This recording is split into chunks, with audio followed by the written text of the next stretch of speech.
Welcome to mid day debate. నేను విజయ్. ప్రజల కోసం ప్రజల తరపున మాట్లాడే నేతలు ఎలా ఉండాలి? నలుగురికి ఆదర్శంగా ఉండాలి. భాష మొదలుకొని వ్యవహార శైలి వరకు హుందాగా ప్రవర్తించాలి. కానీ నేతల భాష హద్దులు మీరుతుంది. చివరికి అసెంబ్లీలోనూ ఇష్టం వచ్చినట్లు మాట్లాడుతున్నారు. సభా సాంప్రదాయాలు మరిచిపోయి పరుష పదజాలం వాడుతున్నారు. ఫలితంగా ప్రజా సమస్యల పరిష్కార వేదికగా ఉండవలసిన చట్టసభలు నేతలు తిట్టుకోవడానికి వేదికలుగా మారుతున్నాయి.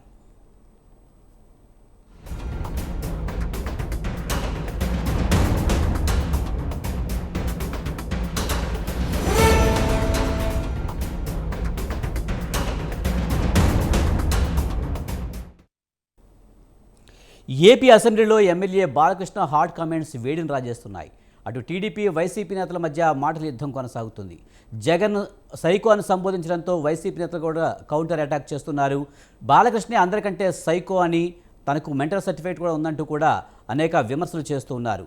ఇప్పుడు బాలకృష్ణ, అప్పుడు వైసీపీ నేతలు చట్టసభల్లో మాట్లాడవలసిన తీరుపై అందరూ విమర్శలు గుప్పిస్తున్నారు.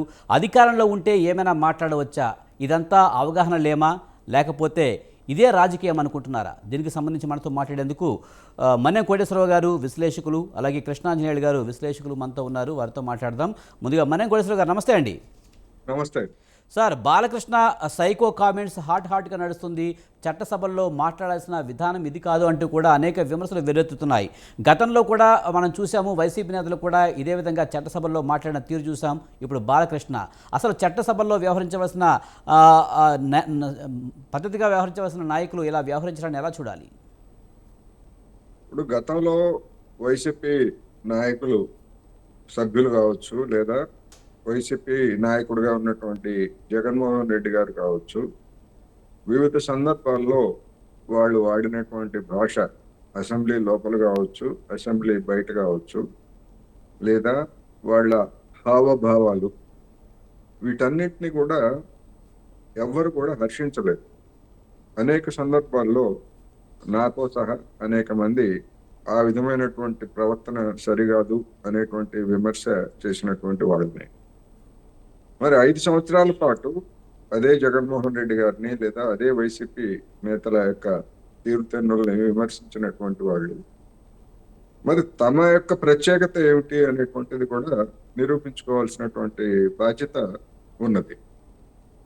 ఆ విధంగా చూసినప్పుడు ఆ ప్రమాణాలకు వేటికి అంటే వాళ్ళు చెప్పినటువంటి మర్యాదపూర్వకమైనటువంటి సంభాషణ కావచ్చు, లేదా సంస్కారానికి సంబంధించి కావచ్చు, చూసినప్పుడు అసెంబ్లీలో బాలకృష్ణ గారు వ్యవహరించినటువంటి తీరు, ప్రదర్శించినటువంటి హావభావాలు, చేసినటువంటి వ్యాఖ్యలు ఏమాత్రం కూడా సమర్థనీయం కాదు అనేది నేను చెప్పదలుచుకున్నాను.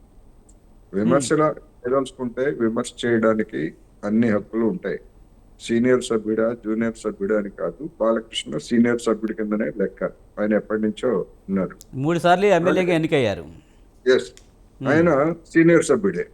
ఇది ఆ హుందాతనం అనేటువంటిది ఆయన మరి ఎందుకు కోల్పోయారో మనకైతే తెలియదు. సీనియర్ శాసనసభ్యులు ఎలా ఉంటే మరి ఇప్పుడు కొత్తగా వచ్చిన వాళ్ళకి అలా ఉండాలి, ఇలా ఉండాలని రకరకాలుగా చంద్రబాబు నాయుడు చెప్తున్నారు. మరి బాలకృష్ణకి నేర్పించాలేమో అనిపిస్తుంది.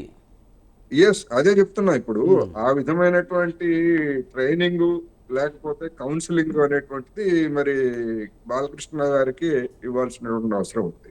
ఏదో ఒక సినిమా షూటింగ్ లో మాదిరి, లేదా ఒక సినిమాలో డైలాగు మాదిరి ఆయన ప్రదర్శించినటువంటి హావభావాలు అది ఏమాత్రం ఆయనకి ఆయన వయసు రీత్యా కానివ్వండి, లేదా ప్రజాప్రతినిధిగా ఆయన సీనియారిటీకి కానీ ఏ విధంగా చూసినా కానీ ఆయనకి తగినటువంటివి కాదు.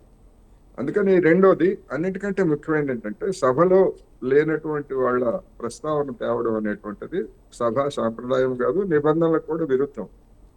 ఎందుకు అంటే సభలో లేనటువంటి వాళ్ళ గురించి ప్రస్తావన చేస్తే, ఆరోపణ చేసినా లేదా మరొకటైనా కానీ వాళ్ళకి వివరణ ఇవ్వడానికి సభలో అవకాశం ఉండదు. అందువలన సభలో అవకాశం అనేటువంటిది, సభలో మాట్లాడటం అనేటువంటిది ఒక రికార్డు, ఒక చరిత్ర, దానికి కొన్ని విలువలు అనేవి ఉంటాయి. అటువంటిప్పుడు సభలో లేనటువంటి వాళ్ళ ప్రస్తావన సాధారణంగా తేకూడదు. ఒకవేళ తెచ్చినా కానీ అటువంటి వాటిని ఏమన్నా ఉండేట్లయితే స్పీకర్ స్థానంలో ఉన్నటువంటి వాళ్ళు వాటిని రికార్డుల నుంచి తొలగించాల్సినటువంటి అవసరం ఉంది. మరి ఆ సభా సాంప్రదాయాలని నిలబెట్టాల్సినటువంటి నిబంధనలు పాటించాల్సినటువంటి స్పీకర్ స్థానంలో ఉన్నటువంటి వాళ్ళు కూడా ఆ విధమైనటువంటి చర్యలు కూడా తీసుకున్నట్లు మనకెక్కడ లేదు. ఉమ్, పోనీ ఇంత కాంట్రవర్సీ అయిన తర్వాత ఇప్పటికైనా ఆ రోజు జరిగినటువంటి దాన్ని మేము రికార్డుల నుంచి తొలగిస్తున్నాము అని చెప్పుకుంటే ఒక నష్ట నివారణ చర్యగా ఉండేది. ఉమ్. అది కూడా లేదు అనేది ఈ సందర్భంగా మనం చెప్పుకోవడం ఇది చాలా విచారకరమైనటువంటిది. ఆ ప్రవర్తన గర్హనీయమైనది అనేది మాత్రం నా అభిప్రాయంగా నేను నేను స్పష్టంగా కోటేశ్వర గారు మీరు చెప్పినట్టు ఆయన సినిమా హీరో షూటింగ్లో ఉన్నట్టు ఉండాలా అనే విషయం పక్కన పెడితే సినిమాలో ఆయన హీరో వేషాలు వేసేవాళ్ళు చాలా చాలా సభ్యతగా సంస్కారంగా ఉండాలి, 10 మందికి మెసేజ్ ఇచ్చే సినిమాలు కూడా ఆయన చాలా తీశారు. మరి అలాంటి వ్యక్తి ఇప్పుడు ఇలా మాట్లాడడాన్ని ఎలా చూడాలి? ముఖ్యంగా బాలకృష్ణ వ్యవహార శైలి ఇప్పుడే కాదు గతం నుంచి కూడా వివాదాస్పదంగానే ఉంది. ఆయన మాట్లాడే విధానంలో, ఆడవాళ్ళ గురించి మాట్లాడే విధానంలో కానివ్వండి, ఎదుటి వాళ్ళని తిట్టే విధానంలో కానివ్వండి, ఇండస్ట్రీలో ఏకచక్రాధిపత్యంగా ఉండాలనే విధంగా ఉండడం కానీ, వేరే వాళ్ళని చూసి అసూయపడడంలో కానీ అనేక విమర్శలు ఉన్నాయి. ఎలా చూడాలంటారు? ఇది బయట ఆయన వ్యవహార శైలి గురించి ఎవరైనా ఎన్నైనా విమర్శలు చేయొచ్చు, లేదా దానికి సంబంధించినటువంటి ఆ పార్ట్ వేరు, చట్టసభలో వ్యవహరించాల్సినటువంటి తీరు వేరు. గతంలో ఉమ్మడి ఆంధ్రప్రదేశ్లో నంద్యాల నరసింహారెడ్డి గారిని సిపిఎం నల్లగొండ అసెంబ్లీ నియోజకవర్గం నుంచి ప్రాతినిధ్యం వహించాడు. ఆయన సిపిఎం సభ్యుడు.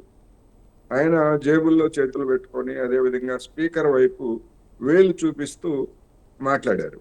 అయితే ఆయనకి మొదటి నుంచి అదొక మేనరిజం, వేలు చూపించడం లేకపోతే ఆయుధం పెట్టడం ఉంటుంది. అది బయట వేరు. అవును. కానీ అసెంబ్లీలో ఆ విధంగా చూసినప్పుడు ఆ రోజు స్పీకరు నరసింహారెడ్డి గారు మీరు అలా చూపించకూడదు, ఇది పద్ధతి కాదని చెప్పేసి ఆనాడు ఉన్నటువంటి స్పీకరు ఆయనకి చెప్పారు. మరి నిన్న బాలకృష్ణ గారి హావభావాలు వాటి గురించి మరి స్పీకర్ స్థానంలో ఉన్నటువంటి వాళ్ళు ఆ విధంగా ఎందుకు చెప్పలేకపోయారు? పైగా దాన్ని సమర్థించుకుంటున్నారు కోటేశ్వరరావు గారు. ముఖ్యంగా బాలకృష్ణ చేసిన వ్యాఖ్యల్ని సోషల్ మీడియాలో కానీ అక్కడ కానీ వాళ్ళ అభిమానులు అయి ఉండొచ్చు, లేదా పార్టీ నేతలు అయి ఉండొచ్చు. గతంలో వైసీపీ వాళ్ళు తిట్టలేదా, ఇప్పుడు మేము తిడితే వచ్చిందా అన్నట్టుగా మాట్లాడుతున్నారు. నేను అనేది విజయ్ గారు, బయట జరిగేటువంటి దానికి వేరు, కానీ సభలో జరిగినటువంటి దానికి సభా గౌరవాన్ని, సభ్యుల గౌరవాన్ని, సభ్యులు కానటువంటి వాళ్ళ గౌరవాన్ని కాపాడాల్సినటువంటి సభ నిర్వాహకులు ఎవరైతే అంటే స్పీకర్ కానీ డిప్యూటీ స్పీకర్ కానీ వాళ్ళకి కొన్ని విధులు ఉంటాయి. వాళ్ళు ఏ పార్టీకి చెందినటువంటి వాళ్ళు, ఒక పార్టీ నుంచి ఎన్నిక కావచ్చు, కానీ ఆ పదవులకు ఎన్నికైన తర్వాత పార్టీ రహితంగా నిష్పక్షపాతంగా ఉండాల్సినటువంటి వాళ్ళు మరి వాళ్ళు ఆ విధమైనటువంటి పాత్రను పోషించారా అంటే ఆ విధమైనటువంటి పాత్రని పోషించలేదు.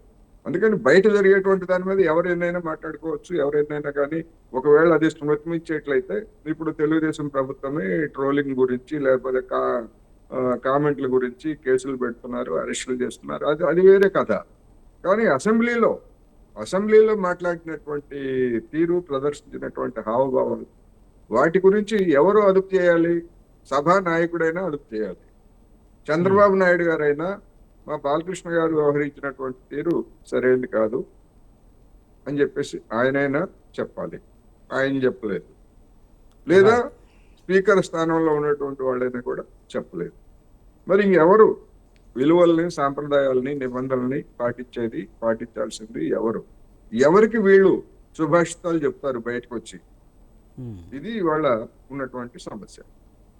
రైట్. మనతో పాటు కృష్ణాంజనేయులు గారు, విశ్లేషకులు మనతో ఉన్నారు, ఆయనతో మాట్లాడదాం. కృష్ణాంజనేయులు గారు నమస్తే అండి. సార్, బాలకృష్ణ సైకో కామెంట్స్కు ప్రతిగా కూడా వైసీపీ వాళ్ళు కూడా అవే కామెంట్స్ చేస్తూ ఉన్నారు. చట్టసభలో వ్యవహరించాల్సిన తీరు ఇది కాదంటూ కూడా తీవ్ర విమర్శలు వస్తున్నాయి. ఎలా చూడాలి? ఇప్పుడు అన్ని రాజకీయ పార్టీలు కూడా ఈ రోజున దిగజారుడు వ్యాఖ్యలు, ఈ విధమైనటువంటి అసభ్యకరమైనటువంటి పదజాలంతో విమర్శలు, ప్రతి విమర్శలు చేసుకోవటం అనేటువంటిది ఇప్పుడు పరిపాటిగా మారింది. అన్ని రాజకీయ పార్టీలు ఆ స్థాయికి దిగజారిపోయాయి. అయితే ఇందాక కోటేశ్వరరావు గారు చెప్పినట్టుగా బయట ఏదైనా సరే వాళ్ళు ఏ స్థాయిలో విమర్శలు చేసుకున్నా సరే మన చట్టసభల్లో, శాసనసభ కానివ్వండి, అదేవిధంగా అటు పార్లమెంట్ కానివ్వండి, మనము పార్లమెంటరీ, అన్పార్లమెంటరీ లాంగ్వేజ్ అనేటువంటి విషయాలనే మనం ఆల్రెడీ మన చట్టసభల్లో ఈ విధమైనటువంటి ఈ భాషనే ప్రామాణికత మనం పాటించాలి. ఈ విధమైనటువంటి దిగజారుడు భాష మనం బయట విమర్శ చేసుకున్నట్టుగా చట్టసభల్లో మాట్లాడటానికి వీల్లేదు అనేటువంటిది మనం అలాంటి నియమ నిబంధనలు చట్టసభల్లో పెట్టుకున్నాం. ఆ విధమైనటువంటి పరిస్థితి ఉన్నప్పుడు చట్టసభల్లో కూడా బయట ఏ విధంగా అయితే ఈ దిగజారుడు భాష, ఈ విధమైనటువంటి ఆ, వ్యాఖ్యలు, అనైతికమైనటువంటి వ్యాఖ్యలు ఉన్నాయో అవి చట్టసభల్లో కూడా వస్తున్నాయి. ఇది ఈ రోజున బాలకృష్ణ విషయంలో జరిగింది. ఆ రోజున వైఎస్ఆర్ కాంగ్రెస్ పార్టీ ప్రభుత్వం ఉన్నప్పుడు ఆ రోజున సభలో లేనటువంటి చంద్రబాబు నాయుడు సతీమణి భువనేశ్వరి మీద వ్యాఖ్యలు చేయటం, అది దుమారం రేగటం, ఇవన్నీ కూడా మనం చూసాం. దాని మీద ప్రజాస్వామిక వాదులందరూ కూడా వైఎస్ఆర్ కాంగ్రెస్ పార్టీ సభ్యుల తీరుని తప్పుపట్టారు. వైఎస్ఆర్ కాంగ్రెస్ పార్టీ మొన్న ఘోరమైనటువంటి ఓటమి చవిచూడటానికి ప్రధానమైనటువంటి కారణాల్లో కూడా అది కూడా ఒక అంశం. ఈ విధంగా చట్టసభల్లో తమకు మెజారిటీ ఉంది కదా అని ఇష్టారీతిన అప్రజాస్వామికంగా వ్యవహరించడాన్ని ప్రజలు అంగీకరించలేదు. అందుకని వైఎస్ఆర్ కాంగ్రెస్ పార్టీని ఓడించారు. మరి ఈ రోజున కూటమి ప్రభుత్వము 164 సీట్లు వస్తే వీళ్ళు చేస్తున్నది ఏంటి? నిన్న బాలకృష్ణ మాట్లాడినటువంటి మాటలు మీరు గమనించండి. ఆయన మాట్లాడినటువంటి మాటలన్నీ కూడా అసలు అన్పార్లమెంటరీ లాంగ్వేజ్ సంబంధించినటువంటి, ఏది కూడా సభ్య సమాజం అంగీకరించేటువంటి భాష కాదు అది. ఇప్పుడు సభలో లేనటువంటి ఎవరైతే చిరంజీవి ఉన్నాడో, చిరంజీవిని ఉద్దేశించినటువంటి విషయంలో ఎవడో గట్టిగా మాట్లాడలేదు అప్పుడు ప్రభుత్వం ఉన్నప్పుడు అనేటువంటి విధంగా వాడు వీడు అనేటువంటి ధోరణిలో మాట్లాడారు. అదేవిధంగా మాజీ ముఖ్యమంత్రిని పట్టుకొని సైకోగాడు అంటూ మాట్లాడారు. ఇప్పుడు మాజీ ముఖ్యమంత్రి, అతనికి కూడా వీళ్ళకి ఇప్పుడు తోటి శాసనసభ్యుడు ప్రజెంట్ జగన్మోహన్ రెడ్డి, రాజకీయ ప్రత్యర్థి కావచ్చు బాలకృష్ణకి. రాజకీయ ప్రత్యర్థి అయినంత మాత్రాన ఆ విధంగా సైకోగాడు అది ఇదని మాట్లాడటం అనేటువంటిది ఎంత మేరకు సమంజసం? దాన్ని మరి ఇప్పుడు అదే సభలో ఉన్నటువంటి కూటమి ప్రభుత్వానికి సంబంధించినటువంటి మంత్రి కందుల దుర్గేష్ను ఉద్దేశించి కూడా ఆయన బాలకృష్ణ మాట్లాడినటువంటి మాటలు, ఇప్పుడు ఫిల్మ్ ఛాంబర్కి సంబంధించినటువంటి ఒక ఇన్విటేషన్ వచ్చింది. ఆ ఇన్విటేషన్లో నా పేరు 9వ పేరు గేశారు, అసలు ఎవడోడు తయారు చేసిందని వాళ్ళకి సంబంధించిన, నేను ఇది కందుల దుర్గేష్ని కూడా అడిగాను అని ఒక రకంగా మంత్రిని కూడా అవమానించేటువంటి విధంగా శాసనసభలోనే మాట్లాడాడు.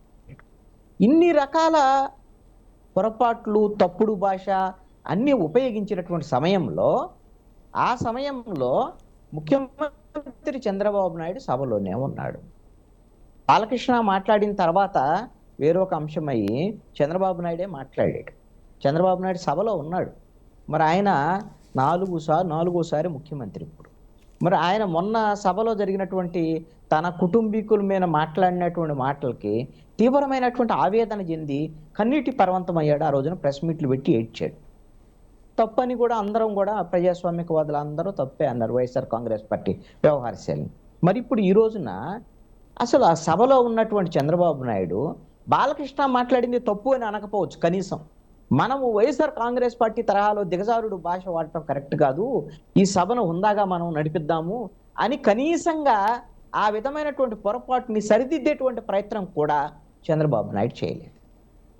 ఇది ఇప్పటికీ కూడా తెలుగుదేశం పార్టీ కానీ కృష్ణాంజనేయుడు గారు సభలో చంద్రబాబు నాయుడు గారు ఉన్నారు. చంద్రబాబు నాయుడు ఖండించలేదు, విషయం పక్కన పెడితే స్పీకర్, ముఖ్యంగా స్పీకర్ కూడా దీన్ని ఆపాల్సిన అవసరం ఉంది. కానీ స్పీకర్ ఏమీ మాట్లాడకపోవడం అనేది కూడా కరెక్ట్ కాదు. ఇంతకుముందు కోటేశ్వరరావు గారు చెప్పినప్పుడు కూడా అదే అన్నారు. స్పీకర్ ఖచ్చితంగా ఆ వ్యాఖ్యల్ని తొలగించాలి. కానీ తొలగించారా లేదా, ఆయన మీద చర్యలు తీసుకుంటున్నారా లేదనేది కూడా ఎక్కడా కూడా ఏమీ మాట్లాడలేదు. కనీసం ఇలా మాట్లాడడం తప్పని కూడా చెప్పలేదు. ఇప్పుడు శాసనసభ పక్ష నేత ముఖ్యమంత్రి ఉంటారు. ఆ శాసనసభకి వాళ్ళ మొత్తం శాసనసభ నడిపించేదే ముఖ్యమంత్రిగా ఉన్నటువంటి ఆయన. అదేవిధంగా స్పీకర్ స్థానంలో ఉన్నటువంటి వాళ్ళు నిష్పక్షపాతంగా రాజ్యాంగబద్ధంగా వ్యవహరించాల్సినటువంటి బాధ్యత ఉంటుంది. ఇటు శాసనసభ పక్ష నేత ముఖ్యమంత్రిగా ఉన్న చంద్రబాబు నాయుడు మాట్లాడలేదు, స్పీకర్ స్థానంలో కూర్చున్నాడు రఘురామకృష్ణరాజు కూడా మాట్లాడలేదు. మరి వీళ్ళిద్దరూ మాట్లాడకపోవటం అనేటువంటిది, వాళ్ళకేం రాజకీయ అనుభవం లేనటువంటి రఘురామకృష్ణరాజుకి అన్ని తెలుసు విషయాలు అన్నీ. ఆయన రాజకీయంగా ఆయన కూడా గతంలో ఎంపీగా చేశారు, ఇప్పుడు ఎమ్మెల్యేగా గెలిచారు, ఇప్పుడు స్పీకర్ అయ్యారు. గత వైఎస్ఆర్ కాంగ్రెస్ పార్టీ ప్రభుత్వంలో ఆయన అనేకమైనటువంటి ఇబ్బందులకు గురయ్యి ఉండొచ్చు. గురై ఉన్నంత మాత్రాన మీరు ఇప్పుడు అదే వైఎస్ఆర్ కాంగ్రెస్ పార్టీ ధోరణే మీ కూటమి సభ్యులుగా ఈ రోజున అలాంటి ప్రవర్తనే వీళ్ళు వ్యవహరిస్తున్నటువంటి తీరు ఉన్నప్పుడు స్పీకర్ ఖచ్చితంగా దాన్ని నిలువరించాలి. నేను ఇప్పుడు 3 రోజులైంది, ఇది 3వ రోజు బాలకృష్ణ మాట్లాడి అసెంబ్లీలో మాట్లాడి, ఇది 3వ రోజు. ఇప్పటికైనా సరే ముఖ్యమంత్రి కార్యాలయం నుంచి ఏమైనా ఖండన వచ్చిందా? పొరపాటును సరిదిద్దేటువంటి ప్రయత్నం చేశారా? స్పీకర్ కార్యాలయం నుంచి ఏమైనా సరే ఈ విధమైనటువంటి వ్యాఖ్యల్ని మేము తొలగిస్తాము రికార్డుల నుంచి అని ఏమన్నా మాట్లాడారా? ఇప్పటి వరకు లేదు. కామినేని శ్రీనివాస్ మాత్రం అసెంబ్లీలో స్పీకర్ను కోరారు, తాను చేసినటువంటి వ్యాఖ్యల్ని మీరు రికార్డుల నుంచి తొలగించండి అని చెప్పేసి కామినేని శ్రీనివాస్ అడిగారు. మరి దాన్ని ఎంత మేరకు తొలగిస్తారో లేదు తెలియదు. ఎందుకంటే కామినేని శ్రీనివాస్ మాట్లాడినందుకు కూడా చిరంజీవికి సంబంధించినటువంటి ప్రస్తావన తెచ్చారు. చిరంజీవి మీద ఆరోపణ ఏం చేయలే ఆయన. ఆరోపణ చేస్తే సమాధానం చెప్పుకోవాలి. కానీ ఆ రోజున వైఎస్ఆర్ కాంగ్రెస్ పార్టీ ప్రభుత్వము సినిమా ఫీల్డ్కు సంబంధించినటువంటి వాళ్ళని, సినిమా ఇండస్ట్రీని ఇబ్బందులు గురి చేసినప్పుడు చిరంజీవి గట్టిగా మాట్లాడాడు అనేటువంటి విషయాన్ని చెప్పాడు. అది ఒక సందర్భోచితంగా మాట్లాడినటువంటి మాట. ఎక్కడా కూడా కామినేని శ్రీనివాస్ మాట్లాడినటువంటి మాటలో అభ్యంతరకరమైనవి లేవు. కానీ కొన్ని ఇప్పుడు వైఎస్ఆర్ కాంగ్రెస్ పార్టీ వాళ్ళు కొంత సోషల్ మీడియా వాళ్ళు కూడా కొన్ని సోషల్ మీడియాలు ఇప్పుడు వస్తున్నాయి. ఎందుకంటే స్పీకర్ స్థానంలో కూర్చున్నటువంటి రఘురామకృష్ణరాజుని గత ప్రభుత్వంలో సిఐడి వాళ్ళు ఏ విధంగా టేబుల్ మీద పడుకోబెట్టి కాళ్ళు పైకి లేపి ఎట్టకొట్టారు, ఇలాంటివన్నీ కూడా ఆయన కొంత వివరణాత్మకంగా చెప్పాడు కామినేని శ్రీనివాస్. ఇది కామినేని శ్రీనివాస్ చెప్పటమే కాదు, అనేక సందర్భాల్లో రఘురామకృష్ణరాజు కూడా ప్రెస్ మీట్లు పెట్టి మరి చెప్పాడు. అవేమీ అభ్యంతరకరమైనటువంటి అంశాలు అయితే కాదు. మరి వాటినే తొలగించమని కామినేని శ్రీనివాస్ అడిగితే మరి బాలకృష్ణ అడగాలిగా. నా సంబంధించినటువంటి మాటలు ఏమన్నా అభ్యంతరకరంగా ఉన్నాయని చెప్పేసి కన్నా సభ భావిస్తే, స్పీకర్ భావిస్తే మీరు నా యొక్క వ్యాఖ్యల్ని రికార్డుల నుంచి తొలగించండి అని అడిగాడు అనుకోండి బాలకృష్ణ, సరే ఒక సమస్య పరిష్కారం అయిపోయిందిగా. ఇప్పుడు ఈ సమస్య ఇది కేవలము నైతిక పరమైనటువంటి అంశాలు వీటి వరకే పరిమితం అవ్వలేదండి. ఇది రాజకీయంగా కూటమి ప్రభుత్వంలో కూడా కుంపట్లు రేపేటువంటి అంశంగా ఉంది. ఎందుకు అనంటే ఈయన విమర్శలు చేసింది ఎవరి మీద? ఇప్పుడు వాళ్ళ మంత్రి మీద విమర్శలు చేశాడు బాలకృష్ణ. ఆ మంత్రి ఎవరు? జనసేన పార్టీకి సంబంధించినటువంటి ఆయన కందులు దుర్గేష్. అదేవిధంగా చిరంజీవి పవన్ కళ్యాణ్కి అన్న, నాగేంద్రబాబుకి అన్న. ఇదే పవన్ కళ్యాణ్ ఇదే శాసనసభలోనూ డిప్యూటీ సీఎంగా ఉన్నాడు. అదేవిధంగా నాగేంద్రబాబు ఎమ్మెల్సీగా ఇదే ప్రభుత్వంలో శాసన మండలిలో ఉన్నారు. మరి ఇలాంటి కూటమి ప్రభుత్వంలో అంటే తెలుగుదేశము, జనసేన, బీజేపీ ఈ 3 పార్టీలు కలిసి ఈ రోజున ప్రభుత్వంగా ఉన్నాయి. మరి అలాంటి ప్రభుత్వంగా ఉన్నప్పుడు ఒకవేళ సమస్యలు ఉంటాయండి, ఖచ్చితంగా సమస్యలు ఉండకుండా ఉండవు. ఒకవేళ బాలకృష్ణ అవమానానికి గురైనటువంటి పరిస్థితి కూడా ఉండొచ్చేమో. ఉన్నప్పుడు మంత్రికి సంబంధించినటువంటి వ్యవహారంలో నేరుగా మంత్రితో ఆయన మాట్లాడుకోవచ్చు. అంటే వైసీపీ వాళ్ళు కొన్ని ఆరోపణలు కూడా చేస్తున్నారు. ప్రధానంగా డిప్యూటీ సీఎం పవన్ కళ్యాణ్ని సీఎంతో సమానంగా చూస్తున్నారు. అది బాలకృష్ణ తట్టుకోలేకపోతున్నాడు, బాలకృష్ణకి తగిన ప్రాధాన్యత లేదు, అందుకే తట్టుకోలేక ఇలాంటి వ్యాఖ్యలు చేస్తున్నారు అనేది కూడా వైసీపీ వాళ్ళు చెప్తున్నమాట. ఇక్కడ ఒక అంశం అండి, బాలకృష్ణ సీఎం స్థాయిలో నన్ను చూడాలనో లేకపోతే పవన్ కళ్యాణ్ సీఎం స్థాయిలో చూస్తున్నారనో ఆ విషయం మీద ఏదో నొచ్చుకొని ఉంటారని మాత్రం నేను అనుకోవటం లేదు. ఎందుకు అనంటే ఆయన 3 సార్లు ఎమ్మెల్యే అయినా సరే భవిష్యత్తులో ఒకవేళ చంద్రబాబు నాయుడు తర్వాత తెలుగుదేశం పార్టీకి ముఖ్యమంత్రి స్థానంలో ఎవరు ఉంటారు అనేటువంటి దాని మీద బాలకృష్ణ పేరు అయితే లేదు. బాలకృష్ణనే ఒక సందర్భంలో చెప్పారు, చంద్రబాబు నాయుడు తర్వాత తెలుగుదేశం పార్టీ తరఫున ముఖ్యమంత్రి అయ్యేటువంటి స్థానంలో నారా లోకేష్ ఉంటారు అని బాలకృష్ణ అనే చెప్పాడు. ఆయనే ఆ విధమైనటువంటి ఆలోచనలతో లేడు. కాబట్టి పవన్ కళ్యాణ్కి ఏదో ఆ విధమైనటువంటి ప్రాధాన్యత ఇస్తున్నారని ఆయనకి ఏదో బాధ ఉంటుందని నేను అనుకోను. అయితే ఆయనకి ఈ కూటమి ప్రభుత్వం అల్లుడు కూడా స్థాయి ఇవ్వట్లేదన్న ఒక బాధ అన్న బాలకృష్ణ గారికి ఉందామో అనుకోవచ్చు కదా. గతంలో కూడా డిప్యూటీ సీఎం లోకేష్ కావాలంటే కూడా కొంతమంది టీడీపీ వాళ్ళే చాలా సందర్భాల్లో అన్న సందర్భం చూసాం మనం.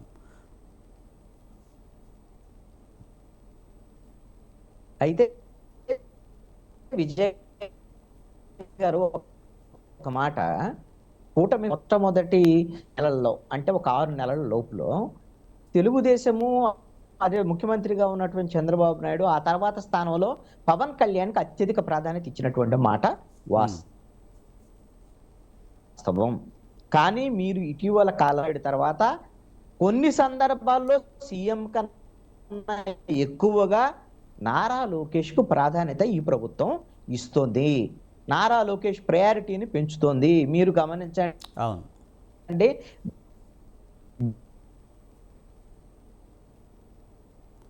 రైట్. కృష్ణాంజనేయులు గారు, మీది ఏదో ప్రాబ్లం వచ్చి ఆగినట్టుంది. కోటేశ్వరరావు గారు, మీరు ఏమంటారు? ముఖ్యంగా బాలకృష్ణ వ్యవహార శైలి చూస్తుంటే రాబోయే రోజుల్లో కూటమి బీటల వారే అవకాశం కనిపిస్తుంది అనే వ్యాఖ్యలు కూడా వినిపిస్తున్నాయి. ప్రధానమంత్రితోనూ కేంద్ర రైట్. కృష్ణాంజనేయులు గారు, మీ వాయిస్ కట్, మీ స్ట్రక్ అయ్యారు, మీ వీడియో స్ట్రక్ అయింది సార్, మీరు చెప్పండి. ఇప్పుడు బాలకృష్ణ మాటల వల్ల లేకపోతే బాలకృష్ణ ప్రవర్తన వల్ల తెలుగు 3 పార్టీల కూటమిలో సమస్యలు వస్తాయని నేను అనుకోవట్లేదు. బాలకృష్ణ గారు ఇప్పుడు మాట్లాడుతూ ఓకేనండి? ఇప్పుడు ఓకేనా? ఇప్పుడు ఓకేనండి. Okay, right. బాలకృష్ణ గారు మాట్లాడక ముందే కూటమిలో సమస్యలు మొదలయ్యాయి అనేటువంటిది నా అభిప్రాయం. దానికి ఒక ప్రత్యక్ష ఉదాహరణ ప్రధానమంత్రి నరేంద్ర మోడీ గారు అమరావతి వచ్చినటువంటి కార్యక్రమంలో పవన్ కళ్యాణ్ పేరు లేకుండా, డిప్యూటీ సీఎంగా ఉన్నటువంటి వ్యక్తి పవన్ కళ్యాణ్ పేరు లేకుండా ఆయన కూడా ఒక అతిథిగా సభికుల్లో లేదా వేదిక మీద ఉండేటువంటి ఒక అతిథిగా మాత్రమే పరిగణిస్తూ ఆహ్వాన పత్రాన్ని ముద్రించారనేది అందరికీ తెలిసిందే. దాని మీద జనసేన వాళ్ళు గొడవ చేసిన తర్వాత మరి మళ్ళా మరొక ఆహ్వానాన్ని ముద్రించి, డిప్యూటీ సీఎం పేరుతోటి మరొక ఆహ్వానాన్ని ముద్రించి చేశారు. ఇదంతా కూడా బాలకృష్ణ గారికి తెలియని అంశం కాదు, లేకపోతే తెలుగుదేశం నాయకులకు తెలియని అంశం కాదు.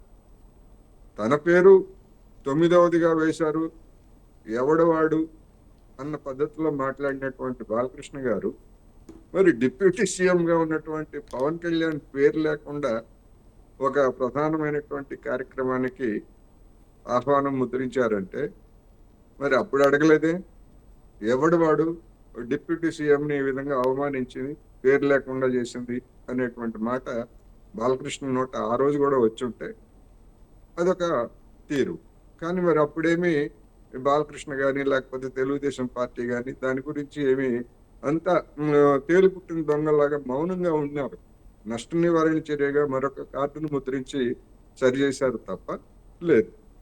అప్పటి నుంచి ఇప్పటి వరకు పవన్ కళ్యాణ్ గారి తీరుతెన్నులు చూసినా, లేదా అంతకుముందే ఒక విధంగా ప్రారంభమైంది.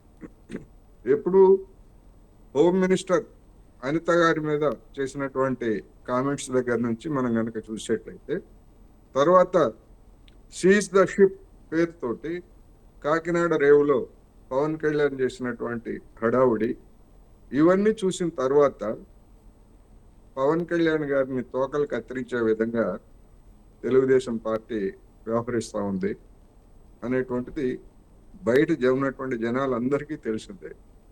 ఎక్కడ పవన్ కళ్యాణ్ గారు ఇటీవల కాలంలో గతంలో మాదిరి మొదటి 6 నెలల్లో లేదా మొదటి 3 నెలల్లో మాట్లాడినట్టుగా ఎక్కడ చురుకుగా మాట్లాడలేదు, ఏ విధమైనటువంటి కామెంట్స్ కూడా చేయడం లేదు. అదేవిధంగా చంద్రబాబు నాయుడు గారు మంత్రులకి ఫైల్స్ క్లియరెన్స్ లో గురించి చెప్తూ మరి జనసేన పార్టీకి చెందినటువంటి నాదెండ్ల మనోహర్ గారి మీద చేసినటువంటి వ్యాఖ్యలు ఇవన్నీ చూసినప్పుడు ఏంటంటే, మీరు మీ స్థానంలో ఉండండి, అంతకు మించి మీరు జోక్యం చేసుకుంటే సహించేత లేదనేటువంటి సందేశాన్ని ఎప్పుడో ఇచ్చింది తెలుగుదేశం పార్టీ. అందువల్ల ఇప్పుడు మన బాలకృష్ణ గారు దాన్ని ప్రతిబింబించారని మనం ఏమి చెప్పుకోక్కర్లేదు. అసలు అటువంటి చాతుర్యం బాలకృష్ణ గారికి ఉందని కూడా నేనైతే అనుకోవట్లేదు. అతను ఒక భోళా మనిషి, ఏం మాట్లాడతారో దాని పర్యవసానాలు ఏమిటో పరిణామాలు ఏమిటో కూడా తెలియకుండా మాట్లాడేటువంటి ఒక భోళా మనిషిగా తప్ప ఆ విధమైనటువంటి ముందు చూపు లేకపోతే చాణక్యం ఉన్నటువంటి వ్యక్తిని కూడా నేనైతే అనుకోవట్లేదు. అందుకని ఇది ఏ విధంగా ఉంటుంది, ఇప్పుడు చిరంజీవి గారు చుట్టూ తిరుగుతుంది. చిరంజీవి గారు వెంటనే ఆయన ఉన్నటువంటి ఆప్షన్స్ ప్రకారం ఒక స్పందన చేశారు. ఎందుకు ఈ విధమైనటువంటి రచ్చ చేసుకోవాల్సిన గొప్ప విషయమా అది? ఉమ్, మరి ఆ కామినేని శ్రీనివాస్ గారు ఎందుకు ప్రస్తావించారో సందర్భం ఏంటో నేనైతే అది మొత్తం చూడలేదు. ఆయన మాటలు విన్నాను అది తప్ప, ఉమ్. ఆ కామినేని శ్రీనివాస్ గారు అవన్నీ దీన్ని ఎందుకు ప్రస్తావించారో, దాని మీద బాలకృష్ణ గారు ఈ విధమైనటువంటి రియాక్షన్ ఎందుకు వచ్చిందో, అందుకని మొత్తం మీద చూసినప్పుడు ఏంటంటే 3 పార్టీల కానీ మధ్య కూడా ఏదేమైనా మన్నం గుడేశ్వరరావు గారు ఏదైనా జగన్ టార్గెట్ చేద్దామనే ఉద్దేశంతోనే కామినేని శ్రీనివాస్ కూడా మాట్లాడిన సందర్భం. ముఖ్యంగా జగన్ సీఎంగా ఉన్నప్పుడు ముఖ్యంగా సినిమా వాళ్ళందరూ వెళ్ళి మాట్లాడినప్పుడు కూడా ఆ సమావేశాల్లో బాలకృష్ణ పాల్గొనలేదు. అసలు పాల్గొనకుండా ఇప్పుడు ఇలాంటి కామెంట్స్ చేయడం అనేది, అది కూడా ఎవడో గట్టిగా మాట్లాడలేదని చెప్పి అంటున్నారు. ఇప్పుడు అప్పుడే ఈయన ఆహ్వానించినప్పుడు ఈయన వెళ్ళి ఈయనే గట్టిగా మాట్లాడినా బాగుండేది కదా. అది వేరు. నేను అనేది ఇప్పుడు కామినేని శ్రీనివాస్ గారు ఆ ప్రతినిధి వర్గంలో సభ్యుడు కాదు ఆయన. అక్కడ ఏం జరిగింది అనేటువంటిది అప్పుడు వెళ్ళినటువంటి వాళ్ళు చెప్పేదాన్ని బట్టి, లేకపోతే లీకులు ఇచ్చేటువంటి దాన్ని తప్ప మనకి మీరు కానీ, నేను కానీ, కామినేని శ్రీనివాస్ కానీ, లేకపోతే మన బాలకృష్ణ గారిని ఎవరు చూసినటువంటి వాళ్ళం కాదు. నేనేమంటున్నానంటే ఇప్పుడు సందర్భం ఏమిటి, జగన్మోహన్ రెడ్డి గారిని టార్గెట్ చేయదలుచుకుంటే అనేక విషయాలు ఉన్నాయి, ఉమ్, అనేక విషయాలు ఉన్నాయి. అదొక వివాదాస్పదమైనటువంటిది. లేదా రెండోది చిరంజీవి గారు అనేటువంటి వ్యక్తి మరి పవన్ కళ్యాణ్కి, నాగబాబు ఆ సంబంధాలని మనమేమి వాళ్ళేమి కాదనుకోవట్లేదుగా, వాళ్ళేమి శత్రువులు కాదుగా. ఇప్పుడు నాకు అనిపిస్తుంది అసందర్భంగా ప్రస్తావన చేశారు. ఆ అసందర్భ ప్రస్తావన మీద బాలకృష్ణ గారు చేసినటువంటిది మరింత రచ్చ చేశారు. ఆ రచ్చ అయినటువంటి దాని మీద స్పీకర్ గాని, డిప్యూటీ స్పీకర్ గాని, లేదా సభానాయకుడిగా ఉన్నటువంటి చంద్రబాబు నాయుడు గాని స్పందించకపోవడం అనేటువంటిది మొత్తం మీద చూసినప్పుడు బాలకృష్ణ అనేటువంటి వ్యక్తిని పక్కన వెళ్ళిపోతా ఉంది. అసలైనటువంటి వాళ్ళు వీళ్ళు ఏం చేస్తున్నారు, ఆయన అట్లాగే మాట్లాడతారు. ఇందాక మీరు చెప్పారు కదా, బయట అట్లా మాట్లాడారు ఇట్లా మాట్లాడారు, అది అందరికీ తెలిసిందే. మరి వీళ్ళేమిటి, వీళ్ళెందుకు అదుపు చేయలేకపోయారు, నష్ట నివారణ చేయలేకపోయారు అనేటువంటిది సమస్య. ఇక వైసీపీ వాళ్ళు ఉపయోగించుకుంటున్నారా అంటే వైసీపీ ఉపయోగించుకుంటుంది, అందులో తెలియని రహస్యం ఏముంది. ఇప్పుడు ఆ 3 పార్టీల మధ్య తలెత్తినటువంటి స్వల్ప విభేదాలు కావచ్చు, లేకపోతే మాటలకు సంబంధించినటువంటి అంశం కావచ్చు, ప్రతిపక్ష పార్టీగా జరిగిన దానికి చిలవలు పలవలు అల్లి వాళ్ళు ఉపయోగించుకోవడానికి వాళ్ళు చూస్తారు. కానీ అటువంటి అవకాశం ఇవ్వకూడదు కదా వైసీపీకి. నేను చెప్తున్నది అది. అటువంటి అవకాశం ఇచ్చినటువంటి వాళ్ళు వీళ్ళు. మరి వాళ్ళ నోరు మోయించాలంటే వీళ్ళ దగ్గర నుంచి సరైనటువంటి సమాధానం కావచ్చు, సరైనటువంటి యాక్షన్ కావచ్చు, బాలకృష్ణ ఉదంతం మీద ఇటువైపు నుంచి వస్తే వాళ్ళ నోరు మూతపడుతుంది. లేనప్పుడు సహజంగానే మామూలుగానే రెచ్చిపోతుంటారు వైసీపీ వాళ్ళు. ఇప్పుడు ఇంకా వాళ్ళకి అవకాశం వచ్చింది కనుక విభేదాలు ఉన్నాయనో, లేకపోతే ఇంకోటనో రకరకాలుగా మనకు తెలియని విషయం ఏం కాదు. అందుకని నేననేది బంతి ఇప్పుడు చంద్రబాబు నాయుడు గారి చేతిలో ఉంది. మరి ఆయన బంతి విసురుతారా, లేకపోతే అలాగే పెట్టుకుంటారా, ఏం చేస్తారనేటువంటిది మనం చూడచ్చు. కానీ కోటేశ్వరరావు గారు ముఖ్యంగా గతంలో కూడా మనం చూసాం, వైసీపీ నేతలు కొడాలి నాని కానీ, పేరు నాని కానీ, జోగి రమేష్, అలాగే రోజా, అంబటి ఇలాంటి వాళ్ళందరూ కూడా ఇష్టం వచ్చినట్టు మాట్లాడేవారు. చట్టసభల్లో కూడా ఇలాగే మాట్లాడేవాళ్ళు. ఇప్పుడు బాలకృష్ణ మాట్లాడుతున్నారు. నిజంగా వీళ్ళందరికీ అవగాహన లేకపోతే ఇదే రాజకీయం అనుకుంటున్నారా? అవగాహన లేక కాదు, నా అభిప్రాయం వాళ్ళ స్థాయి అది. రాజకీయాల్లో ఎలాంటి స్థాయి కలిగినటువంటి వాళ్ళు రాజకీయాల్లోకి వచ్చారు, లేదా పదవులలోకి వాళ్ళు బాధ్యులుగా ఉన్నారు, లేదా ప్రజాప్రతినిధులుగా ఉన్నారు, ఏమిటి అనేటువంటిది వాళ్ళ స్థాయి అది. ఆ స్థాయి ఏమిటి అనేటువంటిది జనం నిర్ణయించుకోవాల్సిందే. అది అధమ స్థాయి అని కానీ, లేకపోతే ఉన్నత స్థాయి అని కానీ నేనైతే చెప్పను. వాళ్ళ స్థాయి అది, అదే మాత్రమే నేను చెప్పగలను. అటువంటి స్థాయి కలిగినటువంటి వాళ్ళు అసెంబ్లీకి కానీ, లేదా చట్టసభలకు కానీ, లేదా మంత్రులుగా కానీ ఏ విధంగా ఉన్నదేయగలరు, ఇది సమస్య. కానీ ఈ వ్యవహారంలో బాలకృష్ణ మీద చర్యలు తీసుకునే అవకాశం ఉందంటారా? చర్యలు తీసుకోవాల్సిన అవసరం ఉందంటారా? చర్యలు ముందు తీసుకోవాల్సింది స్పీకర్ కార్యాలయం తీసుకోవాలి చర్యలు. ఇంత జరిగిన తర్వాత అయినా స్పీకర్ కార్యాలయం మేము వాటిని రికార్డుల నుంచి తొలగిస్తున్నాము.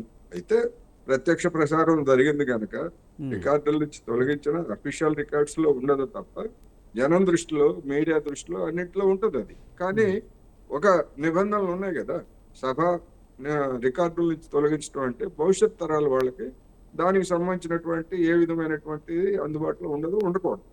కానీ మరి అటువంటి పని ముందు స్పీకర్ కార్యాలయం చేయాలి.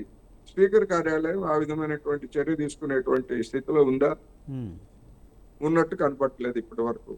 అదేవిధంగా మరి సభానాయకుడిగా తనకు జరిగినటువంటి అవమానం కావచ్చు, లేకపోతే సభలో లేనటువంటి రాధా భువనేశ్వర్ గారి గురించి అది చాలా అసభ్యకరమైనటువంటి ఉదంతం, అది అందులో ఎలాంటి సందేహం లేదు.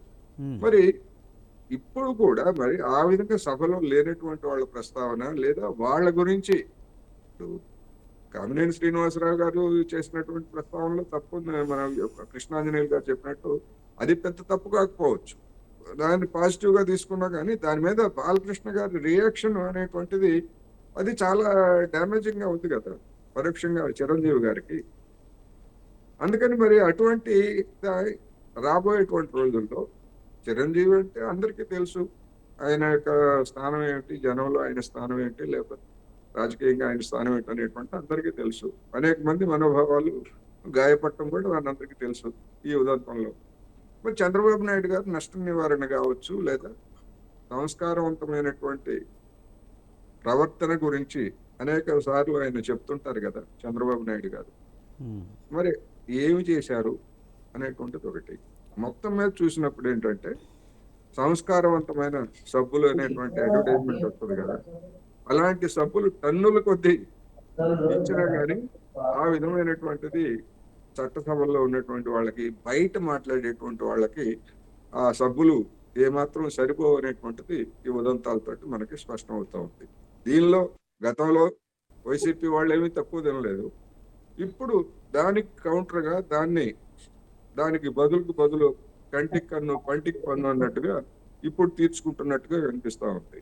అల్టిమేట్ గా రాబోయే ఎన్నికల నాటికి దొందే ఎవరూ తక్కువ కాదనేటువంటి అభిప్రాయానికి జనం వచ్చేందుకు అవసరమైనటువంటి ప్రాతిపదిక తెలుగుదేశం, జనసేన, బీజేపీ కూటమి వేసిందనేది మనకి స్పష్టంగా కనిపిస్తుంది. రైట్. కృష్ణాంజనేయులు గారు, ముఖ్యంగా గతంలో జగన్ హయాంలో టీడీపీ వాళ్ళని ఎలా టార్గెట్ చేశారో, చంద్రబాబు నాయుడు సతీమణిని కానివ్వండి మిగతా విషయాల్లో కానీ ఎలా టార్గెట్ చేశారో ఇప్పుడు కూడా ఇంచుమించుగా అలాగే టార్గెట్ చేస్తున్నారు, ఒక రకంగా కక్ష తీర్చుకుంటున్నారేమో అనిపిస్తుందనే విధంగానే ఇప్పుడు బాలకృష్ణ వ్యాఖ్యలు ఉన్నాయనుకోవచ్చా? ఇప్పుడు గత వైసీపీ ప్రభుత్వ హయాంలో ముఖ్యమంత్రి జగన్మోహన్ రెడ్డి ఆ రోజున కొన్ని మంత్రిత్వ శాఖలను ఏర్పాటు చేశాడండి. ఎందుకు అని అంటే కొంతమంది రాజకీయ ప్రత్యర్థులను తిట్టడానికి కొన్ని మంత్రిత్వ శాఖలు, కొంతమంది మంత్రులు పని ఏంది అంటే వాళ్ళ శాఖ పని ఒక రాజకీయ నాయకుడిని టార్గెట్గా తిట్టడం. ఇది ఇప్పుడు పేరు నాని, అదేవిధంగా గుడివాడ అమర్నాథు, దాడిశెట్టి రాజా, వీళ్ళు మంత్రులు, వీళ్ళ పని ఏంది పవన్ కళ్యాణ్ తిట్టడం ఆ రోజున.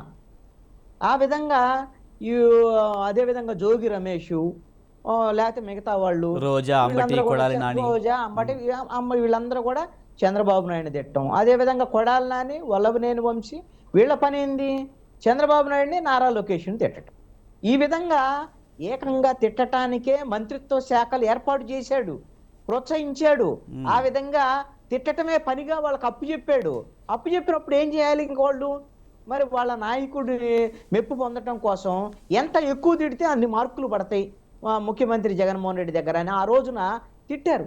మీకు ఒక బహిరంగ సభలో పవన్ కళ్యాణ్ ఉద్దేశించి జోగి రమేష్ తిడతంటే జగన్మోహన్ రెడ్డి నవ్వుతూ ఆనందం వ్యక్తం చేసినటువంటి పరిస్థితులు ఉన్నాయి. అదేవిధంగా అసెంబ్లీలో జరిగినటువంటి చంద్రబాబు నాయుడు సతీమణి మీద వ్యాఖ్యలు చేసినటువంటి సందర్భంలో కూడా జగన్మోహన్ రెడ్డి అదే సభలో ఉన్నాడు. ఆ సభలో ఆ రోజున దుశ్శాసన పర్వం తరహాలో ఆ సభ కొనసాగినటువంటి పరిస్థితి ఉంది. అందుకనే ఇప్పుడు వైఎస్ఆర్ కాంగ్రెస్ పార్టీ ఆ నాయకుడు జగన్మోహన్ రెడ్డి, ఆయన నాయకుడు ఆదేశాల మేరకు ఆ రోజున మంత్రులు, నాయకులు ఈ విధమైన ఇష్టారీతిలో భాష అంతా ఈ దిగజారుడు భాషను వాడినటువంటి పరిస్థితి ఉంది. మరి అందుకే కదా ప్రజలు ఈ విధమైన తీర్పు ఇచ్చింది. జగన్మోహన్ రెడ్డి ఏమనుకున్నాడు, మనం ఇంకేముంది జనానికి డబ్బులు వేస్తున్నాం, బటన్ నొక్కితే వాళ్ళు కూడా మనకు బటన్ నొక్కి మళ్ళీ ఓట్లు వేస్తారు, మాకు 150 నుంచి 175 పోతామని సిద్ధం సభల్లో ప్రకటించుకున్నాడు. మరి ఎందుకని 11కు పడిపోయాడు జగన్మోహన్ రెడ్డి? కారణం ఇదే. నువ్వు డబ్బులు ఇవ్వటం కాదు జగన్మోహన్ రెడ్డి, కనీసం ప్రజాస్వామ్యతంగా పరిపాలించడం నేర్చుకో. ఇంకా పరిపాలన అంటే ఇంకా చాలా రకాలు ఉన్నాయి, నువ్వు ప్రజల దగ్గరకు కూడా రాకుండా ఉన్నటువంటి పరిస్థితి ఉంది. అన్ని వర్గాల వాళ్ళు ఇబ్బందులకు గురవుతున్నారు అనే దాని మీద ఈయన అప్రజాస్వామికమైనటువంటి చర్యల్ని తెలుగుదేశం, జనసేన, బీజేపీ వాళ్ళే కాదండి, అసలు ప్రజాస్వామికవాదులు, న్యూట్రల్గా ఉండే పీపుల్, అదేవిధంగా వైఎస్ఆర్ కాంగ్రెస్ పార్టీకి ఓట్లు వేసినటువంటి వాళ్ళు కూడా అంగీకరించలేదు. అందుకనే వైఎస్ఆర్ కాంగ్రెస్ పార్టీకి ఈ రోజున నువ్వు ముఖ్యమంత్రిగా పనికిరావు, ప్రతిపక్ష నాయకుడిగా కూడా పనికిరావు అని 11 సీట్లకు పరిమితం చేశారు. మరి ఇప్పుడు కూటమికి 164 ఇచ్చారు. మరి వీళ్ళు చేస్తుంది ఏంది? వాళ్ళ మీద పోటీపడి మరి ఇక్కడ కూడా నాయకత్వం ఎవరైతే చంద్రబాబు నాయుడు కానివ్వండి, అదేవిధంగా మిగతా ఈ కూటమికి సంబంధించిన నాయకత్వము వాళ్ళ యొక్క ఎమ్మెల్యేలని, మంత్రుల్ని ఈ తరహాలో వైఎస్ఆర్ కాంగ్రెస్ పార్టీని టార్గెట్ చేయటము, విమర్శలు చేయటము, దిగజారుడు వ్యాఖ్యలు చేసేటువంటి విషయంలో ప్రోత్సహిస్తోంది అని బలంగా అనుమానాలు ఉన్నాయి ఈ రోజున. ఎందుకు ఈ మాట అంటున్నా అంటే బాలకృష్ణ ఆవేశంగా మాట్లాడి ఉండొచ్చండి. బాలకృష్ణ ఆవేశంగా మాట్లాడతాడని అందరూ అనుకుంటారు. ఓకే, మాట్లాడిన తర్వాత సరిదిద్దాల్సినటువంటి శాసనసభాపక్ష నేత చంద్రబాబు నాయుడు ముఖ్యమంత్రి ఎందుకు సరిదిద్దలేదు? ఒకవేళ ఇది తప్పు అనే ఆలోచన జరిగింది, నేను ఏదో మాట్లాడారు, చంద్రబాబు నాయుడు మిగతా మంత్రులు వాళ్ళందరి మీద, ఎమ్మెల్యేల మీద ఆగ్రహం వ్యక్తం చేశాడు అని ఈ రోజున ప్రముఖంగా పేపర్లో లీకేజీలు ఇచ్చారు. అంటే ఏంటి అని మీరు వ్యక్తిగతమైనటువంటి ఏజెండాలతో ఏది పడితే అది మాట్లాడుతున్నారు, ఇది కరెక్ట్ కాదు, కూటమికి కూడా ఇబ్బందులు వస్తున్నాయి. మరి అన్ని మాట్లాడినటువంటి చంద్రబాబు నాయుడు ఇవన్నీ లీకులు ఇచ్చారు, పేపర్లలో వచ్చేటువంటి విధంగా చేశారు. మరి ఈ విధంగా తప్పు, మరి బాలకృష్ణ మాట్లాడేటువంటి వ్యాఖ్యలు తప్పు అనేటువంటి విషయాల మీద నేరుగా ఒక సీఎం కార్యాలయం నుంచి ఒక ప్రకటన రిలీజ్ చేయొచ్చుగా, అదేవిధంగా స్పీకర్ కార్యాలయం నుంచి ఒక ప్రకటన రిలీజ్ చేయొచ్చు. ఈ రోజున అసెంబ్లీ జరుగుతోంది, అసెంబ్లీ ఉంది. ఈ అసెంబ్లీ సమావేశాల్లో స్పీకరు జరిగినటువంటి పరిణామాల మీద రఘురామకృష్ణరాజు ఈ విధమైనటువంటి వ్యాఖ్యలు సరైనటువంటిది కాదు, బాలకృష్ణ చేసినటువంటి వ్యాఖ్యలు, బాలకృష్ణ వ్యాఖ్యల్ని అదేవిధంగా కామినేని శ్రీనివాస్ తన వ్యాఖ్యల్ని మరి రికార్డుల నుంచి తొలగించమన్నాడు కాబట్టి వాళ్ళిద్దరి వ్యాఖ్యల్ని మేము రికార్డుల నుంచి తొలగిస్తున్నాం అని స్పీకర్ ప్రకటించవచ్చుగా. అంటే ఇక్కడ స్పీకరు అదేవిధంగా ముఖ్యమంత్రి చంద్రబాబు నాయుడు ఈ వ్యాఖ్యల్ని తొలగించటం అనేటువంటి అంశం మీద నిర్ణయం తీసుకోకపోయినా, అదేవిధంగా బాలకృష్ణ కూడా తన తప్పును అంగీకరించి పొరపాటు జరిగిందని అంగీకరించకపోయినా సరే దీన్ని ఉద్దేశపూర్వకంగా వీళ్ళు సమర్థిస్తున్నారు అని ప్రజలు భావించాల్సి ఉంటుంది. ఇది అన్నటువంటి బాలకృష్ణకి ఎంత డ్యామేజో ముఖ్యమంత్రి చంద్రబాబు నాయుడికి, స్పీకర్ స్థానంలో ఉన్నటువంటి రఘురామకృష్ణరాజు కూడా ప్రజలు వీళ్ళు కూడా ఈ విధమైనటువంటి తప్పుల్ని సమర్థిస్తున్నారు అనేటువంటి విషయానికి వచ్చేదానికి అవకాశం ఉంటుంది. ఖచ్చితంగా శాసనసభ యొక్క హుందాతనాన్ని కాపాడాల్సినటువంటి బాధ్యత వీళ్ళకుంది. ఈ రోజున అయిపోతే సమావేశాలు అయిపోతాయి, మళ్ళీ మళ్ళీ రేపు శీతాకాల సమావేశాలే, ఎప్పుడు మళ్ళీ ఒక 5 రోజులు 10 రోజులు జరుగుతాయి. ఏదో జరుగుతున్నాయండి. ప్రజల సమస్యల మీద చర్చలు లేవు, ప్రజలకు సంబంధించినటువంటి సాధక బాధకాల మీద మాట్లాడేది లేదు. ఎందుకోసమనంటే ఆ ప్రతిపక్షం వాళ్ళేమో మాకేం ప్రత్యేక హోదా కావాలి, మా జగన్మోహన్ రెడ్డికి అప్పుడు ముఖ్యమంత్రి ఎలా ఉన్నప్పుడు ఎలాగిచ్చారో అలాంటి ప్రత్యేక హోదా స్థానం కావాలి అసెంబ్లీలో, మేము చంద్రబాబు నాయుడు ఎంతసేపు మాట్లాడితే అంతసేపు మాట్లాడించాలి, అదే విధంగా పవన్ కళ్యాణ్ ఎంతసేపు మాట్లాడించాలని జగన్మోహన్ రెడ్డి మంకు పట్టుకొని ఆయన రావట్లేదు. ప్రజల తరపున మాట్లాడే ప్రతిపక్షం లేదు. మరి వీళ్ళ సంగతి ఏందయ్యా 164 మంది అంటే ఇదే ఈ బాలకృష్ణ మాట్లాడేటం సోత్కర్ష పరనింద. వైఎస్ఆర్ కాంగ్రెస్ పార్టీ మీద, ప్రభుత్వం మీద దాడి చేయటం, మాటలు దాడి చేయటం ఆ ప్రభుత్వంలో మీ ప్రభుత్వం వచ్చి 1.5 సంవత్సరం అయింది, వాళ్ళు ఓడిపోయారు, ప్రజలు తీర్పు ఇచ్చేసారు, ఆల్రెడీ వాళ్ళని మూలన కూర్చోబెట్టారు, వాళ్ళతో ఇంకేంది మీకు? మీ చంద్రబాబు నాయుడు కూడా, కృష్ణారెడ్డి గారు, చంద్రబాబు నాయుడు కూడా మన అధికారంలోకి వచ్చినప్పటి నుంచి కూడా ఒక మాట చెప్తున్నారు, గత వైసీపీ ప్రభుత్వం తిట్ల దండకం అందుకుంది, అలా చేయబట్టే వాళ్ళు ఓడిపోయారు, రౌడీజం చేశారు, అందుకే ఓడిపోయారు, మనం అలా చేయొద్దని కార్యకర్తలకి అలాగే నాయకులకు కూడా పదే చెప్తూ వచ్చారు. కానీ అది ఆచరణలో మాత్రం ఏమీ లేదు. కానీ ఒక కార్యకర్త మీద మాత్రం, భారతిరెడ్డి మీద కొన్ని వ్యాఖ్యలు చేసిన సందర్భంలో మాత్రం కొన్ని చర్యలు తీసుకున్నారు. అదే ప్రామాణికంగా చూపిస్తున్నారు అన్నిటికీ. ఇది చూసారా, మేము ఇలా మాట్లాడితే ఇలా చర్యలు తీసుకుంటామని చెప్తున్నారు. చిన్న కార్యకర్త కనుక చర్యలు తీసుకున్నారు. మరి బాలకృష్ణ మీద అలాంటి చర్యలు తీసుకోవాలంటారు, ఇప్పుడు మరి తీసుకోవాల్సిన అవసరం లేదంటారా? ఖచ్చితంగా చర్యలు తీసుకోవాలి. బాలకృష్ణ మీద కూడా ఎందుకు అసెంబ్లీలో మాట్లాడాడు, ఎవరో అతను చీరాల కిరణ్ అనే అతను ఎవరో యూట్యూబ్లో మాట్లాడాడు. అదే అయినా సరే అది అన్పార్లమెంటరీ, తప్పు. ఖచ్చితంగా చర్యలు తీసుకున్నారు, మంచిదే. మరి ఇప్పుడు బాలకృష్ణ శాసనసభలో మాట్లాడితే ఆయన తప్పని ఆయన అంగీకరించకపోతే శాసనసభ కూడా దాని రికార్డుల నుంచి తొలగించకుండా ఈ రోజున ఆయన మీద చర్యలు తీసుకోకపోతే ఏమనాలి దీన్ని? ఇంకొకటి కూడా మీరు ఒక ప్రస్తావన చేశారు, అందరినీ మీరు ఈ విధంగా వ్యవహరించొద్దని చంద్రబాబు నాయుడు చెప్తున్నాడు అని. అసలు చంద్రబాబు నాయుడు ఈ సంవత్సరంన్నర కాలంలో అసలు వైఎస్ఆర్ కాంగ్రెస్ పార్టీ ప్రభుత్వం గురించి మాట్లాడకుండా శాసనసభలో అయినా ఏ మీటింగులో అయినా సరే ఎక్కడన్నా మాట్లాడా? నిన్న శాసనసభలో శంకరయ్య అనేటువంటి సిఐ ఈయనకు నోటీసులు ఇచ్చాడని దాని మీద మాట్లాడేటువంటి క్రమంలో ఇది కొన్ని ఆయన ముఖ్యమంత్రి అయిన తర్వాత, ఇప్పుడు 4వ ముఖ్యమంత్రి అయిన తర్వాత కొన్ని వందల సార్లు మాట్లాడి ఉంటాడండి వివేకానంద రెడ్డి హత్య కేసుకు సంబంధించి. నేను ఒకటి అడుగుతున్నాను, చంద్రబాబు నాయుడు ముందు మార్చుకోవాలి. వాళ్ళ ఎమ్మెల్యేలు ఎలా మార్చుకుంటారు చంద్రబాబు నాయుడు మార్చుకోకుండా? చంద్రబాబు నాయుడు ముఖ్యమంత్రి అనేటువంటి విషయం మర్చిపోతున్నాడు. నువ్వు ముఖ్యమంత్రి ఈ రోజున నీ చేతుల్లో లా అండ్ ఆర్డర్ ఉంది. గత ప్రభుత్వం ఏది వైఎస్ఆర్ కాంగ్రెస్ పార్టీ ప్రభుత్వంలో కన్నా ముందు తెలుగుదేశం ప్రభుత్వం ఉన్నప్పుడు వివేకానంద రెడ్డి హత్య జరిగింది. ఆ రోజున హత్య జరిగితేట గుండెపోటు అని నిన్న అసెంబ్లీలో చెప్తున్నాడు చంద్రబాబు నాయుడు. ఈ మాట గుండెపోటు అని ముందే వాళ్ళు ప్రకటించేశారు సాక్షి టీవీలో. నాకు ఆయన అంటాడు చంద్రబాబు నాయుడు, నాకు ఇంటెలిజెన్స్ ఐజీ చెప్పలేదు, డీజీపీ చెప్పలేదు, ఇంటెలిజెన్స్ చీఫ్ చెప్పలేదు, ఎవరు చెప్పకపోతే నువ్వు ముఖ్యమంత్రిగా ఉండి ఏంటి ప్రయోజనం? ఏంటి ప్రయోజనం? ఆ రోజు చెప్పలేదు, అయిపోయింది. వైఎస్ఆర్ కాంగ్రెస్ పార్టీ వచ్చింది, వాళ్ళ 5 ఏళ్ళు అయిపోయింది. ఇప్పుడు మీరు సంవత్సరంన్నర అయిందిగా. మీరు వివేకానంద రెడ్డి హత్య కేసుకు సంబంధించినటువంటి వ్యవహారాన్ని ఇప్పుడు మీరు దర్యాప్తు జరిపించండి, ఎవరు వద్దన్నారు? మీకు దర్యాప్తు జరిపించేటువంటి అధికారం లేదా? ఇప్పుడు సెంట్రల్లో కూటమి ప్రభుత్వం, మీరు కూడా కూటమి ప్రభుత్వమే కదా, ఇక్కడ అక్కడ ఇద్దరు ఎన్డీఏనే కదా. మరి సీరియస్గా దర్యాప్తు జరిపించండి.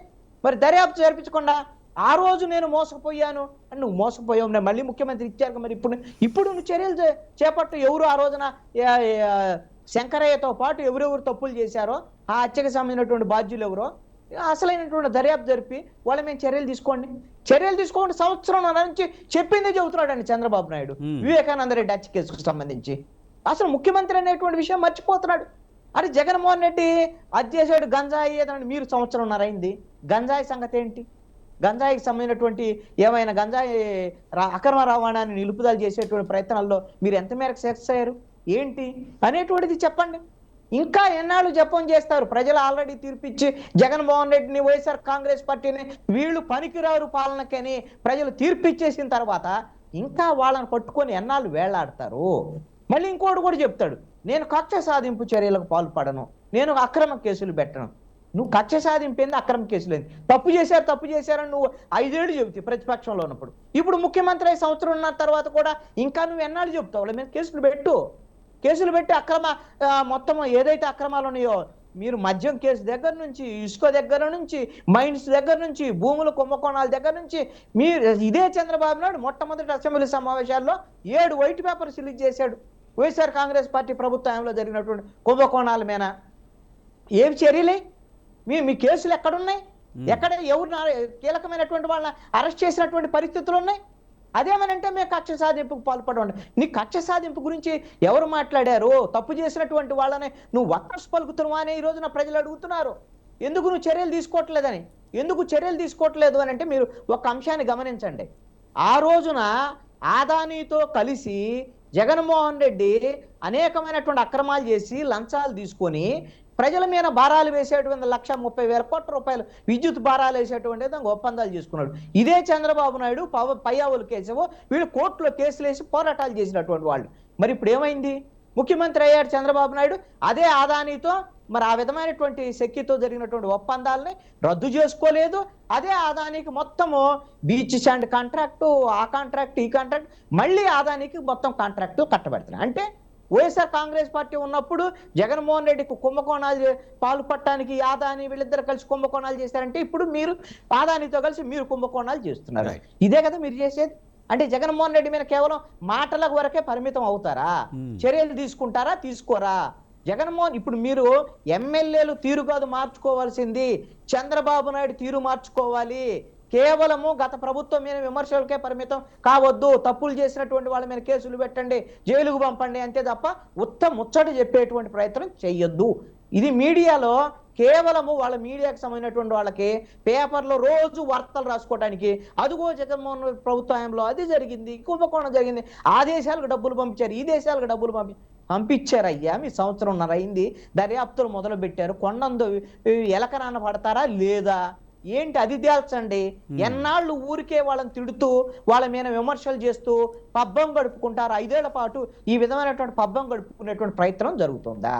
మరి అదే అసెంబ్లీలో కూడా జరుగుతుంది. ఇప్పుడు 10 రోజుల అసెంబ్లీ తీరేంటి?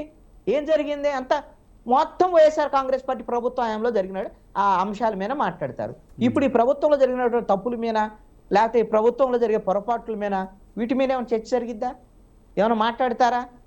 ఈ మాట్లాడటానికి వీళ్ళ ఎమ్మెల్యేలు వీళ్ళ పరిస్థితే కాబట్టి వీళ్ళు మాట్లాడుకోరు. ప్రతిపక్షం బాధ్యత నుంచి తప్పుకున్నది. కాబట్టి ఇక్కడ మారాల్సింది నాయకుడు చంద్రబాబు నాయుడు. అతన్ని బట్టే వీళ్ళు ఈ విధంగా ఎమ్మెల్యేలు కానీ మిగతా వాళ్ళు కానీ వ్యవహరిస్తున్నారు. ఆ రోజున జగన్మోహన్ రెడ్డిని బట్టి వాళ్ళందరూ అలా వ్యవహరించారు. ఈ రోజున చంద్రబాబు నాయుడు తీరును బట్టి వీళ్ళు ఈ విధంగా వ్యవహరిస్తున్నారు.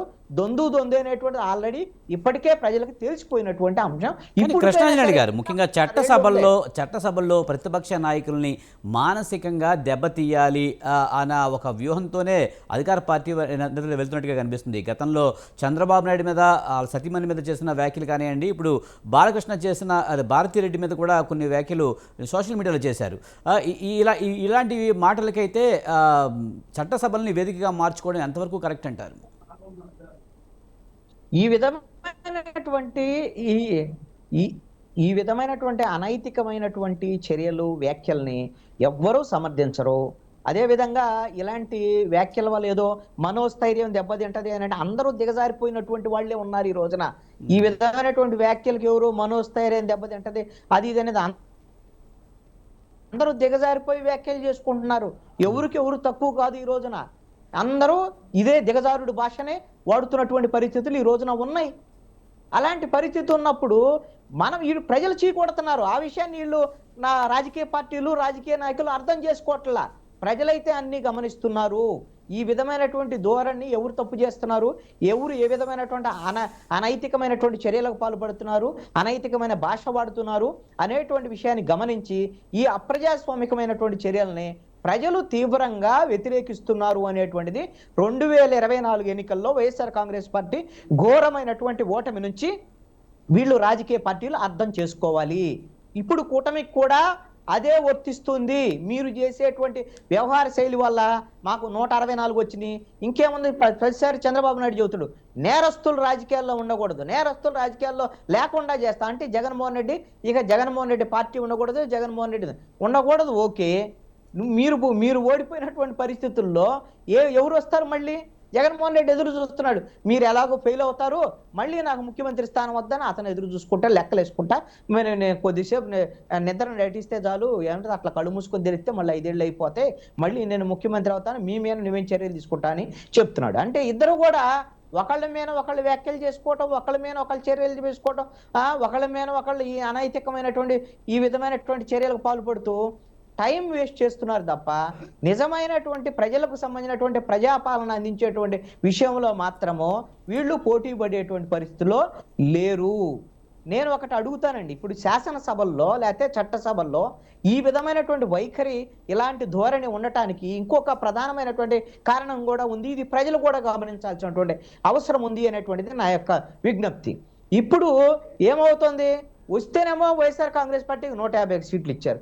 ఆయన ఏమనుకున్నాడు? నేను 30 ఏళ్ళు నేనే, ఇంకా నాకు తిరుగులేదు, ఇక 151 నుంచి 175కి పోతాక తెలుగుదేశం కనపడదు అని ఆయన అనుకున్నాడు. ఇక జనసేనని అసెంబ్లీ గేట్ దగ్గర కూడా రానియనని జగన్మోహన్ రెడ్డి అనుకున్నాడు. తీరా వచ్చారకాల ఆయన 11కు పడిపోయాడు. జనం ఏం చేశారు? మళ్ళీ పొలోమంటూ కూటమికి 164 ఇచ్చారు. వీళ్ళు కూడా అదే భ్రమంలో ఉన్నారు. ఇక మనకు తిరుగులేదు, ఇక జగన్మోహన్ రెడ్డి జైలుకు పోతాడు, లేదా వీళ్ళు పంపిస్తారో లేదో తెలియదు, ఏమైందో తెలియదు, వీళ్ళ చేతుల్లో కూడా లేదు, ఢిల్లీ వాళ్ళ చేతుల్లో ఉంది. అయితే జగన్మోహన్ రెడ్డిని ఇక ప్రజలు తిరస్కరించని, ఇంక వాళ్ళు రానియరు, మేమే ఉంటామని వీళ్ళు అనుకుంటున్నారు. ఇక్కడ ప్రజలు ఒక అంశాన్ని గమనించాలి. ప్రజల తరపున మాట్లాడేటువంటి వాళ్ళు గతంలో మనం ఒక 20 ఏళ్ళు గిన పరిశీలన చేస్తే ఇందా కోటేశ్వరరావు గారు చెప్పినట్టుగా గత అసెంబ్లీలో సంప్రదాయాలను గిన మనం గమనిస్తే, మీరు ఒక్క సభ్యుడు ఉన్నటువంటి లోక్సత్తా సంబంధించిన జయప్రకాష్ నారాయణ ఒక్కడే సభ్యుడు ఉన్న అనేకమైనటువంటి అంశాల మీద శాసనసభలో ప్రజా సమస్యల మీద మాట్లాడేటువంటి అవకాశాలు ఆ రోజున వచ్చినాయి కదా.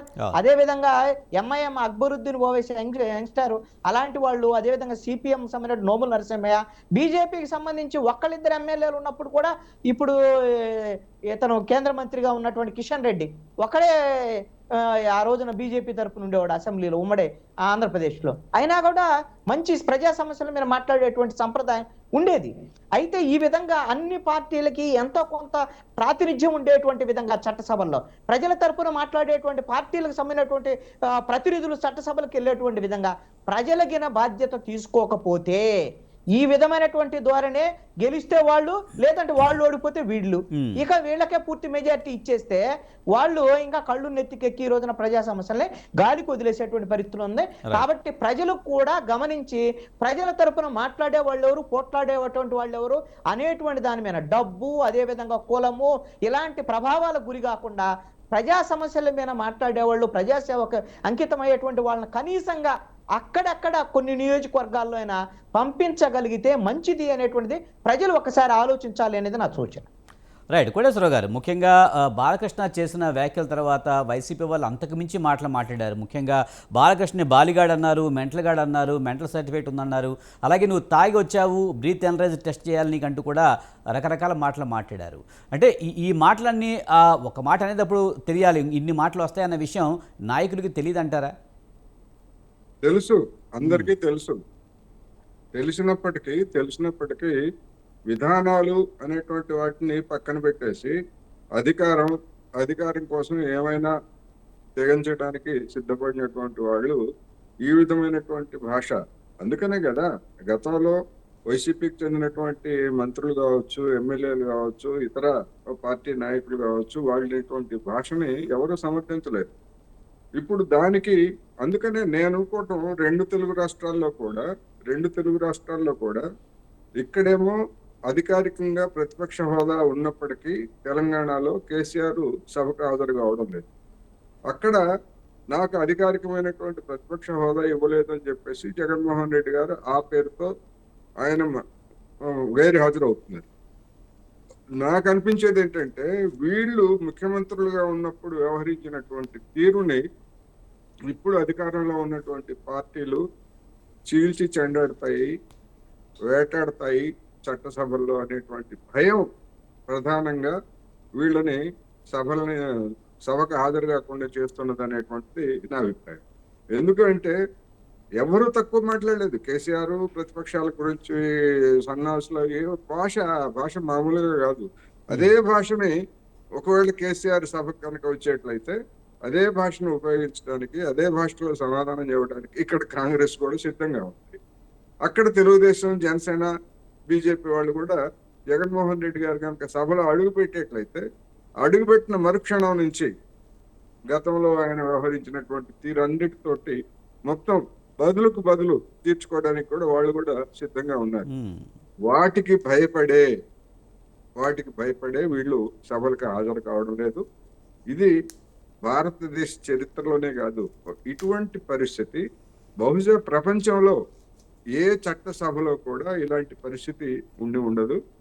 ఇది ఇవాళ మన రెండు తెలుగు రాష్ట్రాల్లో దిగజారినటువంటి రాజకీయాలు, రాజకీయ విలువలు, రాజకీయ నేతలకి ఇది తర్పణంగా కనిపిస్తూ ఉంది. మరి దీన్ని ఇంకా మరింత దిగజారుస్తారా?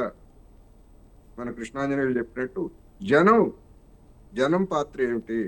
జనం దీన్ని ఇటువంటి వాళ్ళందరినీ కూడా సహిస్తూ వదిలేస్తారా అనేటువంటిది చూసినప్పుడు జనం కూడా అన్ని సందర్భాల్లో జనం తీర్పుని మనం ఏమీ తప్పుపట్టట్లేదు. కానీ ఆ తీర్పు సరైనదా కాదా అంటే అనేక సందర్భాల్లో జనం కూడా పొరపాటు చేశారు, తప్పు తీర్పులు ఇచ్చారు అనేటువంటిది ఇప్పుడు మనం చట్టసభల్లో జరుగుతున్నటువంటి వాటిని, గతంలో జరిగినటువంటి వాటిని చూసినప్పుడు జనం కూడా తప్పులు చేశారు అనేటువంటిది మనకు కనిపిస్తా ఉంది.